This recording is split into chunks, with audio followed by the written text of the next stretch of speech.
할렐루야. 7월 2일 수요일 매일 성경 묵상 가이드입니다. 오늘 말씀은 요한계시록 1장 9절에서 20절의 말씀입니다. 세계의 여러 나라마다 장수 마을이 있습니다. 그런 곳에 가면 90세가 경로당의 물당번이죠. 제일 막내란 말입니다. 우리나라 장수 마을은 전라북도 남원에 있다고 하는데요. 그곳은 지리산 자락에 위치한 청정지역이며 아마도 산골 깊숙한 곳에 사니 도시의 복잡한 환경도 아니고 스트레스도 받을 그런 환경도 아닌 그런 삶을 살기 때문에 장수하는 말이라 이렇게 여겨집니다. TV 같은 데 보면 자연인 프로그램이 있잖아요. 그죠? 그들이 왜 산에 들어가서 살게 되었느냐? 대개가 암 같은 어떤 질병으로 아파서 산에 들어가서 살다가 보니 산이 좋아서 못 나오는 거예요. 자연과 함께 지내니 건강도 회복되고 좋더라는 것이죠. 모두 장수하는 게 꿈이실 거예요. 장수할 수 있기를 바랍니다. 자, 오늘 본문에 그런 사람이 나와요. 오늘 보면 요한계시록을 쓴 요한이죠. 그가 말년에 밤모섬에 유배되어 있었던 그런 상태입니다. 그때의 나이가 대략 어느 정도냐? 90세쯤이었습니다. 예수님이 다른 제자들은 사실 이미 40-50년 전에 다 순교한 그런 상황이었거든요. 예수님의 제자 중에서 가장 먼저 순교한 분이 야고보 사도입니다. 혹 야고보서를 예수님의 제자 사도가 쓴 줄 아는데 야고보서는 예수님의 육신의 동생인 야고보입니다. 마리아에게 자식이 예수 하나밖에 없었던 게 아니죠. 예수님은 성령으로 잉태되어서 태어났고 후에 요셉과 마리아 사이에는 자녀들이 더 태어났거든요. 그 중에서 야고보서를 쓴 야고보가 대표적인데 당시 초대교회의 장로로서 활약을 했다고 합니다. 물론 예수님 공생의 사역 당시에는 아마도 믿지 않은 걸로 알고 있습니다. 후에 회심했을 것으로 보이는데요. 자, 지금 얘기하고자 하는 인물은 야고보가 아니라 예수님의 제자였던 요한 사도예요. 요한은 세베대의 아들로서 야고보와 형제였어요. 먼저 순교했던 예수님의 제자 중에 하나 야고보. 이게 중요한 건 아니고 약간 성경 배경 지식을 알고 넘어가면 좋을 듯해서 알려드렸습니다. 자, 9절 말씀에 의하면 요한은 언제 어디서 계시를 받았는지 나오는데요. 바로 밤모섬이라는 곳이죠. 휴양하러 간 곳은 아니고요. 이곳에 유배되어 있던 상황입니다. 이 섬은 아주 작은 섬은 아닙니다. 넓이가 약 한 10km, 또 길이가 약 17km라고 하는 그런 큰 섬이에요. 그가 이렇게 밤모섬에 유배된 까닭은 당연 하나님의 말씀과 예수를 정언하였으므로 인하여라고 그렇게 여기 표현되어 있습니다. 복음을 전했다는 사실 때문이었죠. 복음을 전한다고 해서 감옥에 가고 유배를 보내? 라고 생각할 수 있지만은 당시에는 황제의 신상을 세우고 숭배가 강요하던 그런 때였습니다. 숭배를 강요하던. 그렇다고 다른 신들은 섬기지 못했느냐? 그런 건 아닙니다. 로마는 다신교를 숭배했거든요. 모든 걸 다 신이라고 숭배를 했었습니다. 그렇다면 왜 요한 같은 자들이 박해를 당하느냐? 그것은 바로 하나님 유일신 사상에 의해서 기독교인들은 다른 신에게 절대 절하지 않았기 때문이에요. 다른 것은 신으로 받아들이지 않고 우상으로 여겼죠. 그러니 당연히 황제의 신상 앞에서도 절을 하지 않았기 때문에 잡혀 들어갈 수밖에 없는 겁니다. 다니엘의 세 친구들은 말이죠. 자, 이렇게 반역자로 몰려서 유배를 당하였던 거예요. 저들로 볼 때는 기독교인들은 사회 악인 거죠. 아니, 황제 신상에 왜 절을 안 해? 사회적으로부터 격리를 당하는 겁니다. 일례로 우리나라 기독교 역사에 치명적인 오점을 남긴 일제시대 신사참배를 보십시오. 신사참배를 의무적인 그런 행사로 인정했던 그런 일들이 부끄러워서 한평생 이후에 죄인처럼 사는 믿음의 선배들도 있었고요. 또 회개하는 그런 일들도 있었습니다. 또 베드로 사도를 보십시오.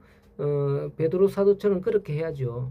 베드로 사도는 예수님을 다굴기 전에 3번이나 부인했던, 아니 그 저주까지 했던 그런 사람 아니었습니까? 얼마나 수치스러운 그런 일이었습니까? 그러나 베드로가 회개하고 돌이킬 때에 정말 예수님의 복음을 전하는 예수님의 수제자로서의 그런 초대교회의 역할을 감당하지 않았습니까?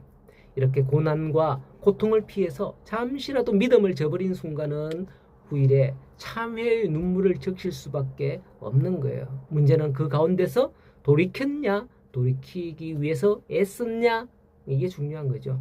그 과정 가운데서 은혜를 체험하는 거예요. 돌이키는 과정 가운데서 내가 그때 이러면서 눈물 다 흘리는 거죠. 인간의 연약함을 되새겨 이제 다시금 결심하고 다짐하는 거예요. 그것보다 더 큰 은혜는 이러한 고난을 이겨낼 수 있는 믿음을 가진 은혜라고 생각합니다. 어쨌든 사도 요한이 이렇게 밤모섬에 유배된 건데요. 어찌 생각해 보면 그의 형제 야고보가 너무 빨리 제자들 중에서 1번으로 순교를 당했거든요. 예수님이 성천하시고 나서 뭐 얼마 안 돼서 뭐 야고보가 순교를 당했거든요. 1번으로 순교를 당한 데 대한 하나님의 배려일까? 라고 생각도 들기도 해요. 뭐 그건 적용하기 나름인데요. 좌지간 하나님께서는 요한에게 마지막으로 사명으로 계시를 주시면서 그것을 기록하게 하시는 것을 여기서 볼 수 있는 거죠. 그 계시가 어떻게 요한에게 보여졌나요? 10절에 보면 주의 날에 내가 성령에 감동되어 내 뒤에서 나팔 소리 같은 큰 음성을 듣게 되었다라고 합니다. 역사신학자들의 자료에 의하면 밤모섬에 유배된 죄인은 그저 뭐 사회와 격리시키기 위해서 그곳에 보내어지는 게 아니라고 합니다. 그들은 죄인의 신분으로서 탄광에서 노역을 해야만 했습니다. 우리나라 일제 강제징용을 당해서 일본에 요번에 뭐 유네스코 세계문화유산을 신청했던 사도광산, 그 뭐 거기에 가서 노역을 당하고 막 죽고 이렇게 했다지 않았습니까? 어쨌든 이 사도 요한 90세의 나이지만은 이렇게 그 밤모섬에 유배되어서 그곳에 탄광에서 노역을 했으니 매일매일 육체적으로 얼마나 힘들었겠습니까? 그런데 요한은 주의 날에 하나님을 찾고 예배한 거죠. 조금이라도 쉬었으면 좋겠지만은 주의 날에 예배하는 일을 멈추지 않았던 거예요. 우리는 어떻습니까? 진짜 오늘 좀 쉬고 싶다 이런 때가 있죠. 그럼에도 불구하고 이상하게 교회로 인도하시는 하나님을 경험할 때가 있습니다. 그게 무엇입니까? 성령의 인도하심이죠. 요한은 주의 날에 내가 성령에 감동되어 주의 음성을 듣고 이 말씀을 기록한 거다라고 말씀을 합니다. 그런데 요한은 자기가 들었던 그 소리에 대해서 나팔 소리 같으니 라고 표현합니다. 여기에 우리가 주목해야 할 영적인 메시지를 담은 겁니다.